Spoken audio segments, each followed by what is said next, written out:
war in Ukraine has been on for 415 days. Who's winning it? Not Russia, certainly not Ukraine. It's the US oil companies. They're the ones winning this war. And tonight we'll show you how. As thousands die on the battlefield, American oil companies are raking in billions. How many, you ask? Try 200 billion.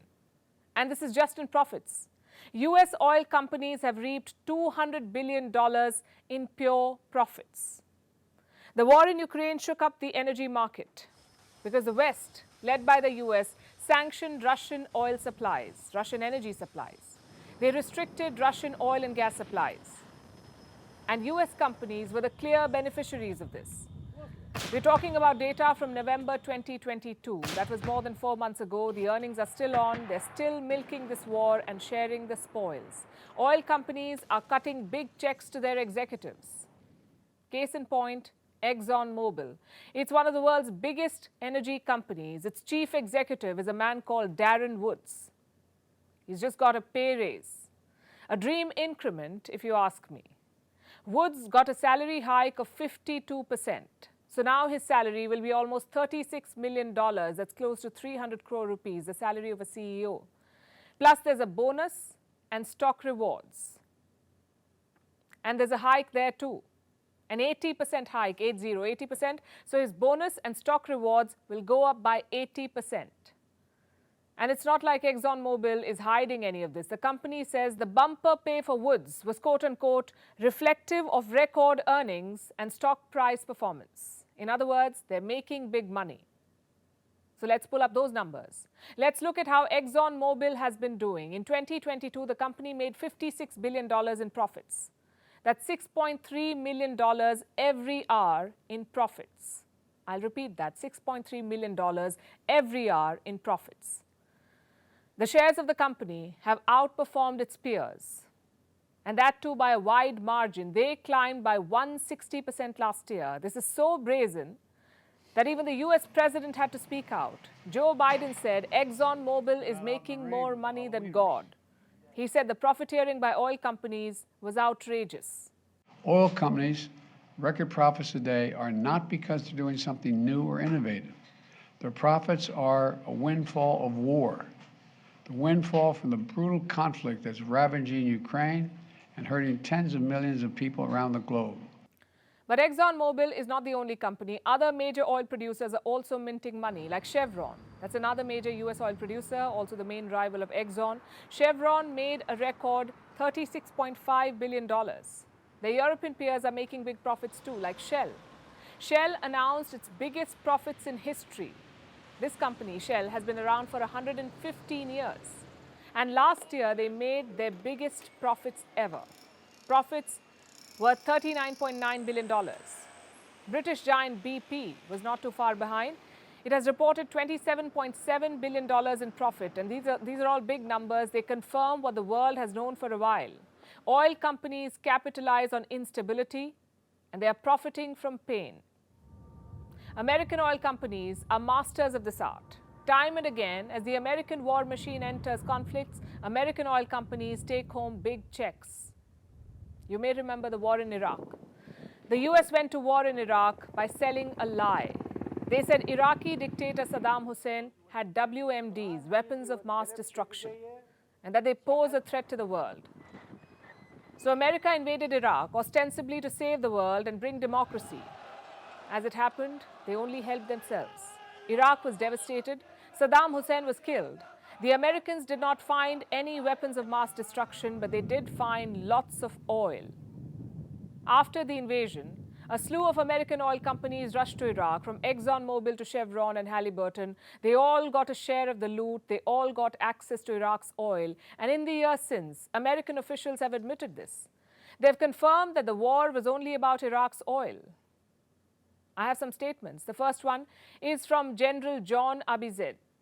He's the former head of US Central Command and military operations in Iraq. Listen to what he said, and I'm quoting, "Of course, it's about oil.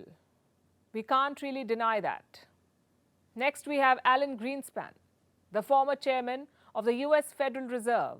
He wrote this in his memoir, and I'm quoting again, "I'm saddened that it is politically inconvenient to acknowledge what everyone knows: the Iraq war is largely about oil.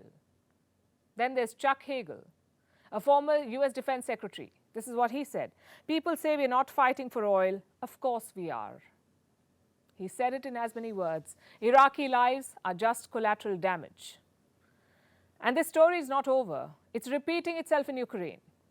They're feeding another war and filling the coffers of US oil companies. Brazil's President Lula da Silva is visiting China, and usually diplomatic visits are a boring affair. They stick to a usual pattern: the bilateral meetings, the signing of agreements, photo ops, and leaders waving at cameras. But President Lula is breaking away from tradition. Last evening, he took everyone by surprise. He launched a very public war against the US dollar. Lula made some scathing remarks. Listen to this. And I'm quoting: "Why should every country have to be tied to the dollar for trade? Who decided the dollar would be the world's currency? Why can't a bank like the BRICS Bank have a currency to finance trade between Brazil and China, between Brazil and other BRICS countries? Today, countries have to chase after dollars to export when they could be exporting in their own currencies." And Lula da Silva did not stop there. He trained his guns on Western financing institutions next, specifically at the International Monetary Fund or the IMF. This is what he said: "No bank should be asphyxiating countries as economies the way the IMF is doing now with Argentina, or the way they did with Brazil for a long time and every third world country. No leader can work with a knife to their throat because their country owes money." These are some very strong words, and Lula chose the perfect stage to say all of this. He picked the perfect occasion to launch his war against the US dollar. He delivered his impassioned speech at the New Development Bank, better known as the BRICS Bank. BRICS is a grouping. It stands for Brazil, Russia, India, China, and South Africa, BRICS. These are the world's largest economies, emerging economies. Their group is called BRICS. They've set up a bank called the New Development Bank. It was established in 2015. It's a multilateral development bank, and it provides financing for infrastructure and development projects. The bank has members beyond BRICS nations. They include countries like Egypt, Bangladesh, Uruguay, and the UAE. A former Brazilian president is now in charge of this bank. Her name is Dilma Rousseff. She's the bank's new chief executive. Yesterday was the inauguration ceremony, and that's why Lula was there. Under him, Brazil is taking a very aggressive stand against the US dollar. Lula believes the BRICS can offer a better alternative. So with a Brazilian at the helm of a major BRICS institution and the world order in a state of flux, President Lula is making a push for a BRICS currency. Like we've told you earlier, this idea has been around for a while. It's not new. Russia, too, has been asking the BRICS to consider this proposal. And now Lula is pushing this idea, and that too quite strongly and quite publicly. The question is, will the other members go for it? Because don't forget the China factor. Lula has been leaning towards China. Before launching a public tirade against the US dollar, Brazil and China reached an agreement of their own, a deal to trade in their local currencies and to not use the US dollar to conduct bilateral trade. So China uses the yuan and Brazil the real. This deal was sealed before Lula flew down to Beijing. And bilateral agreements like these are far easier to secure, but the idea of a larger BRICS currency is going to be a tough sell. For starters, will India support the idea? Will India work with China on a common currency? We ask this because this would encourage interdependency, and India at this point is hoping to achieve the opposite, to cut its dependence on China. So the plan for a BRICS currency may not take off just yet. But that doesn't mean that Lula is not on the right track. His statement against the dollar only echoes the larger sentiment. The dominance of the greenback is under threat, and the challengers are rising. And now to Sri Lanka. It is facing its worst economic crisis, and a lot of it has to do with China, Chinese loans to be precise, but Sri Lanka is back to doing business with the Chinese. They're going to sell monkeys to China, 100,000 monkeys, because China requested for these monkeys. But why does China need them? from Sri Lanka, and why is Sri Lanka selling them so willingly to the Chinese? Our next report has the answers. Recently, China approached Sri Lanka with a strange request. China said it needs monkeys, tens of thousands of them, supposedly to keep them in more than 1,000 zoos across China. And now, cash-strapped Sri Lanka is considering this request. Soon 100,000 Sri Lankan monkeys could be shipped off to China, and this would need some tweaking of laws. Because Sri Lanka bans the export of all live animals. So why are they making an exception for China? To make money, perhaps. How much money? That they won't tell. The financial details of this deal are not being disclosed. But it's not just about the money. Of course, it's a big incentive given Sri Lanka's economic crisis. Every penny counts. But Colombo also wants to be in the good books of China. You could call it Stockholm Syndrome. Financial transactions with China spelled the ruin of Sri Lanka. And here they are again, selling monkeys. Experts give yet another reason, though. They say monkeys have become a menace in Sri Lanka. In fact, they're classified as pests. Sri Lanka has a population of 3 million monkeys, and they're running riot. They frequently destroy crops and make the lives of farmers incredibly difficult. Sri Lanka's monkey situation is so serious that people are now allowed to kill them in broad daylight. The country's agriculture minister, Mahinda Amaravira, gave farmers a free hand in February. He told farmers that there's no other option but to kill monkeys to control their population. Sri Lanka is famous for the toque macaque monkeys. They're endemic to Sri Lanka, meaning they're found only in Sri Lanka. But if China has its way, soon they'll also be found jumping around in Chinese zoos. Earlier this year, Colombo took away their immunity. It has removed monkeys from its protected list of species. Elsewhere, they're classified as endangered animals. The International Union for Conservation of Nature, or IUCN, has put these Lankan monkeys on its red list of endangered animals. But China says it needs them for zoos, and 100,000 of them. Here's another theory that's doing the rounds. It questions where the Lankan monkeys may end up in China, in their zoos or on their plates. Monkey meat is traditionally viewed as a prized delicacy in Chinese cuisine. It is believed to have medicinal qualities. Monkey brains are a dish only the very rich Chinese can afford. While most Chinese people view the consumption of monkey meat as boring, there is enough literature to suggest that monkey meat has been consumed in China for ages. So the odds for Sri Lanka's monkeys are not very good. Either they're sent to China, facing an uncertain future, or they're killed in Sri Lanka by a government that views them as pests. Have you heard about an artificial sun? Like a human-made sun that can generate power. China has made it. It's quite a feat.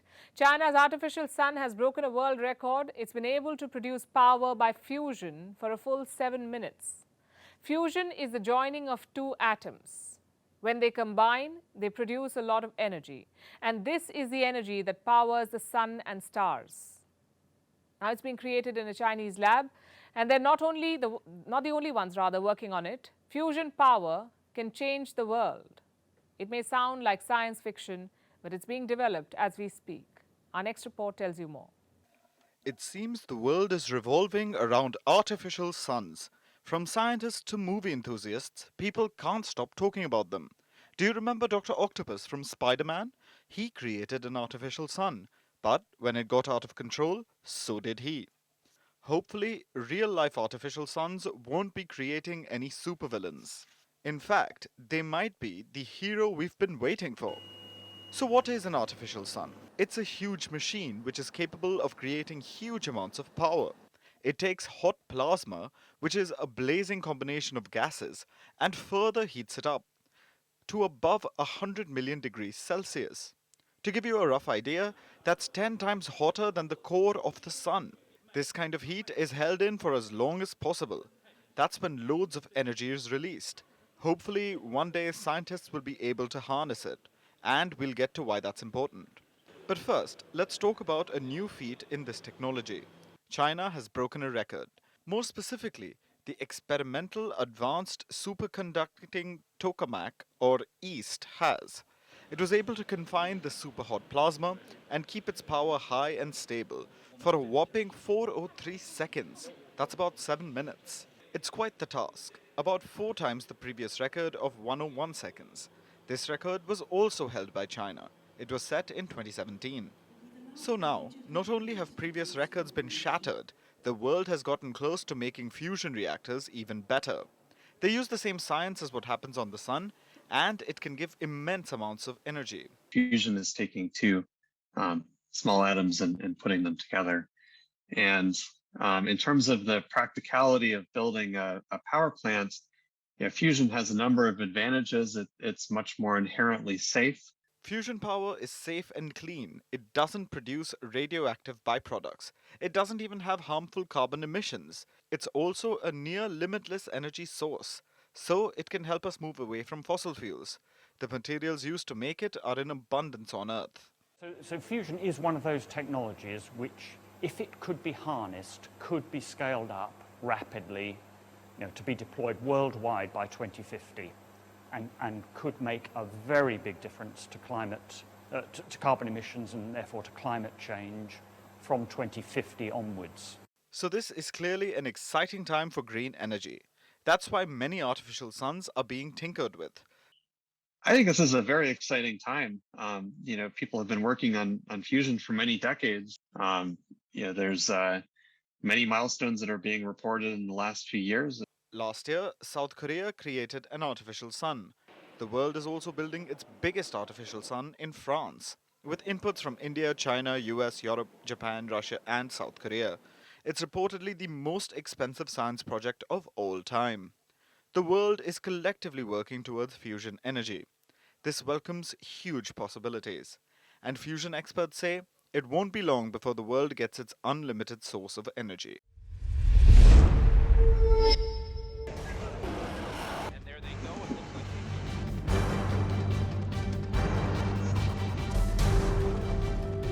The US and Russia are dangerously close to an armed conflict.